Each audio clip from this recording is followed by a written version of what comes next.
MLB The Show 23 is in its end game here in Season 6, which means every single card that has come out this year is readily available. And I have put out a ton of videos already talking about every single position so far in the game, except for the outfield. So today, instead of a top 10, we're going to go over the top 15 outfielders that you should be using in MLB The Show Diamond Dynasty.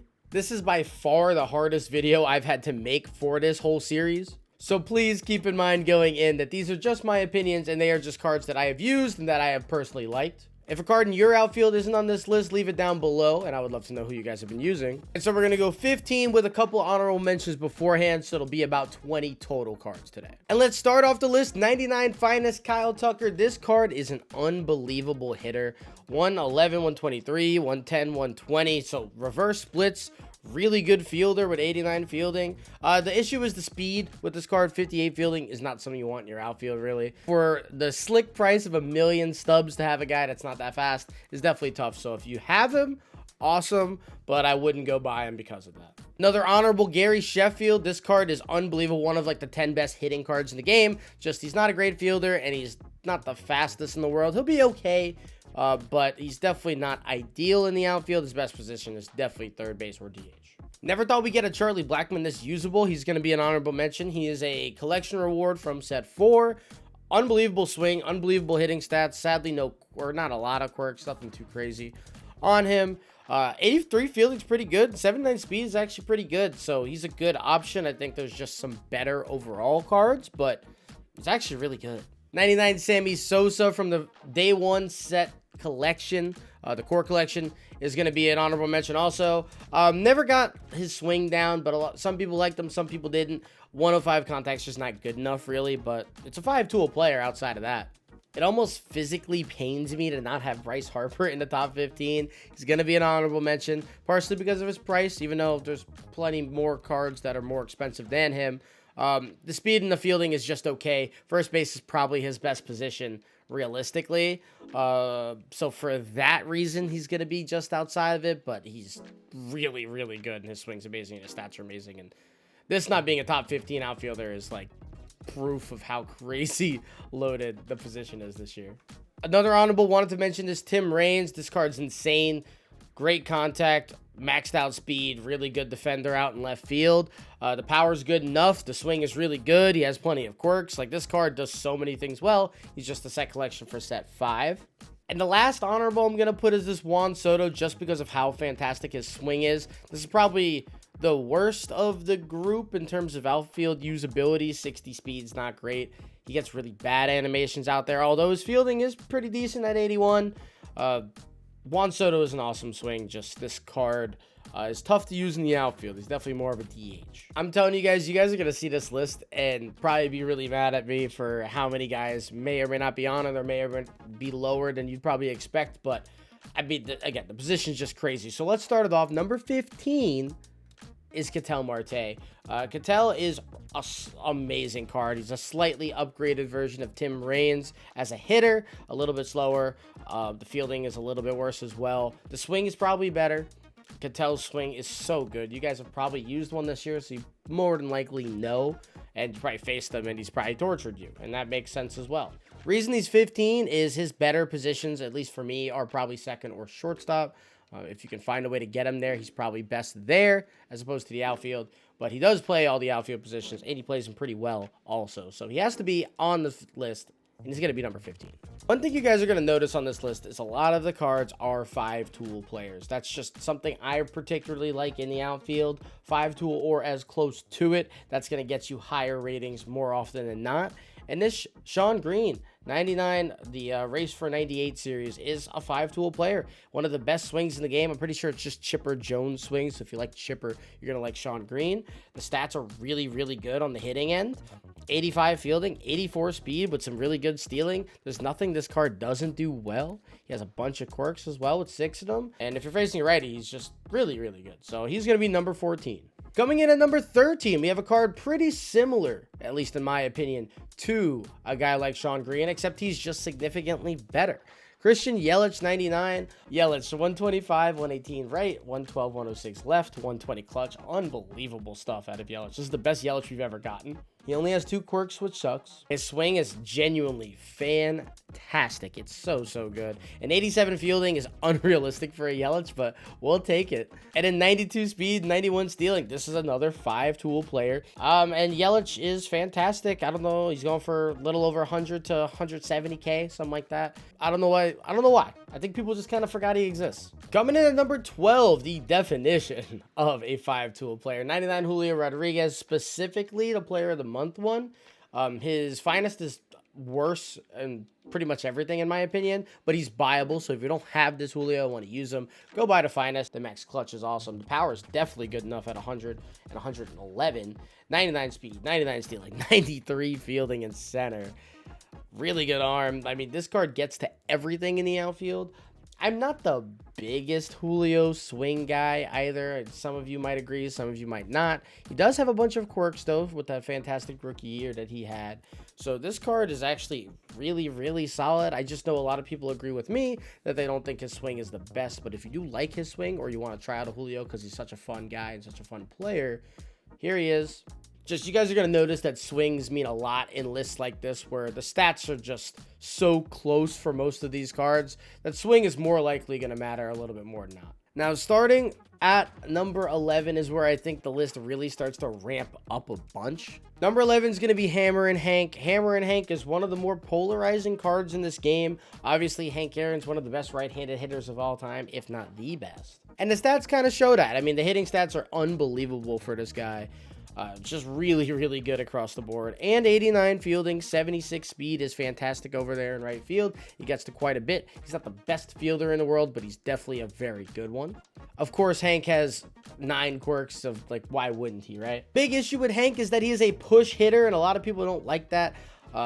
Instead of just kind of pulling everything and it just leaves, Hank puts a lot of balls into the gap, and a lot of balls just wind up directly at fielders, and his swing is definitely a little bit closed off as well. So the swing is really polarizing. The stats are too good to ignore, though, so he's going to be number 11. Here we are at number 10, another legend, the best hitter of all time. We went the best righty, now we got the best lefty. Babe Ruth 700 home run club card. This card is completely maxed out hitting besides the vision. Pretty solid swing. The quirks are all there for him. 75 fielding and 58 speed is exactly why he's this low, though. The best position for him, however, is first base or DH. So if you're not putting him at either of them and you really need to put him in right field, you can do it. In terms of actual outfielding, I'd rather have everybody else on this list out there instead of him. But because of his swing and the quirks and his literal maxed out hitting, he has to be in the top 10. And I don't think you guys are going to be too mad about that one. So, Babe, number 10. Surely this pick at number 9 isn't going to make anybody mad. 99 finest, Willie Mays. If you go on the website Show Zone, this is actually the number 1 meta overall, or not meta, but true overall card in the entire game. And you can pretty much see exactly why, right? The hitting stats are unbelievable. He's a durability team, and once he gets there, he's maxed out hitting completely. 99 fielding, 94 arm. He's essentially a perfect fielder outside of the non-maxed out speed, but he only has 85. Oh no. No, Willie Mays is unbelievably stat-wise. He does have a bunch of quirks as well. One of the best players to ever play the game. I just think his stance and his swing are objectively not the best. It's a closed-off stance, and it's one of those where if you're not great against fastballs, you're not really going to get up to anything up and in. Again, like, if this is the true overall number 1 card in the game, I can't have him out of the top 10. So he's going to be at number 9. But this is truly a case of the swing just does not complement the stats on the card at all. And I mean, it kind of shows. There's not a whole lot of people that you'll go check out on Twitch or play when you hop into ranked seasons that are using Willie Mays' card. Probably a reason for that. Again, I'm going to put him at number 9. Coming in at number 8, we have a guy who is almost the exact opposite, at least in my perspective, of the swing from Willie Mays. 99 Jose Ramirez All-Star card. This guy has unbelievable power. His big flaw is the contact versus left, and I do understand that it is a flaw. However, he is a shorter player, so the contact size doesn't affect him as much as it would somebody taller. 92 fielding, 84 speed, essentially a 5-tool player. He does drop a little bit in left field, but I actually like using him in left field. This card also gets shortstop team and durability squad. He doesn't have the best arm in left field, but left field's not a position I think arm matters a whole lot like center would. A bunch of quirks on him as well, and you guys know Jose Ramirez swing. He's a guy that has really good launch angles, hits balls really far. A lot of people have loved Jose's over the years. There's a really good reason for that with the switch hitting, the great swing, and typically great stats. This is the best power we've ever gotten from a Jose card that's usable in an end game situation, and I really like him. He's going to be number 8 for me. Here we are at number 7, and the top 7, in my opinion, are significantly better than every other card in this list. If you're running any of these 7 in your outfield, you're probably doing the right thing in terms of sweating hard and trying to get meta wins. Ken Griffey Jr. might actually have the best or second best swing on this entire list. 110, 105 contact is definitely something holding him down a little bit. The maxed out power, maxed out clutch is unreal. 90 fielding, 90 speed, really good reaction, really good arm. He's a good stealer. He has the Griffey swing, of course. He has all the Griffey quirks, of course. It's Griffey. There's a reason that every single year when he releases, they make a really big deal of it. This year, he was part of the Extreme program. That's partially why he's so low, quote unquote, low on this list. Not a whole lot of people have him, especially if you started playing a little bit later in the year, or you're not somebody who is good at like the extreme moments per se. Because of his kind of difficulty to get and the fact that he doesn't have the maxed out contact like pretty much everybody else on the rest of this list does, he's going to be number 7. Coming in at number 6, 99 snapshot, in particular, Mookie Betts. This one is definitely the way better option if you're going to be playing him in the outfield. Maxed out contact, maxed out clutch, 99 fielding, 99 arm accuracy, 83 speed, 85 stealing. The power is really good too, 104 and 117. Mookie swing, oh my goodness, is an amazing swing. Of course, Mookie has a bunch of quirks. He's one of the best hitters in baseball right now. And every time Mookie gets a good card, everybody and their mother is just super excited about it. And it's just because of the swing, and Mookie's awesome, and he's a 5-tool guy, and the fact that you could throw him at second base for shortstop is really nice. Coming in at number 7, finest Bryan Reynolds. This is a card that's been getting a lot of love the last couple of years in terms of finest. I think 3 years running, he gets a card that looks like baby Mickey Mantle, and hey, this one's no exception. Switch hitting, swing, and it's a really good swing as well. 86 fielding in left field, which is kind of interesting. He's a left field primary, which is actually beneficial for him. Usually he's center field, you don't start him out there. 112, 121 versus right, maxed contact, and 104 versus left, maxed clutch. Switch hitting, there's nothing this card doesn't do well besides, I guess, have max speed. He has a collection reward as well, so that's definitely a little bit tough for Team Infinity. I think he's the top card or second the highest card, but you'll definitely get him before the next guy on this list. But Bryan Reynolds is amazing, and he is number 5 as an outfielder. And I just hinted at the next guy, but number 4 is going to be 99 overall Cody Bellinger. Pretty much maxed out contact and clutch, max power versus left, so a little reverse action, and 115 versus right, 92 fielding, unbelievable, and they gave Cody 81 speed. So this is essentially a 5-tool Cody Bellinger, which we've had flashes of, but never quite the 5-toolness. Usually you just plop him over at first base, but this one can play the outfield really well, and I'm not mad if you have him out there and start somebody like, say, Babe Ruth or Jimmy Fox at first. But Cody, I mean, if you have the next 3 guys, because he is number 4, so if you have the next 3 in the outfield, throw him at first base. But if you are missing one of the next couple guys, because some of them are a little expensive, and if you finish your team affinity, Cody Bellinger should absolutely be in your outfield. One of the best lefty swings in the entire game, and Cody is number 4. At number 3, we have one of the best singular seasons we've ever seen. 40-70 club Ronald Acuna. He already had a really good 99 this year, and this one is a direct upgrade over that. Pretty much max contact, 115 power versus both sides, max clutch, 90 fielding, 95 steal or 95 speed, 99 stealing. Acuna's swing is actually so good in this game.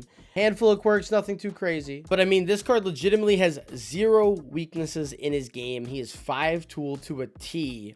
And I mean, at P5, he has 120 power versus both sides. I don't really know what more you can ask from a card. This is one of the best cards they've ever put into the game. And it's crazy to me that there's 2 better on this list, but that's just the way it goes sometimes. So Ronald is number 3. Coming in at number 2, the Commerce Comet Mickey Mantle card. Look at him. I mean, just look at him. He is Bryan Reynolds, but better at everything.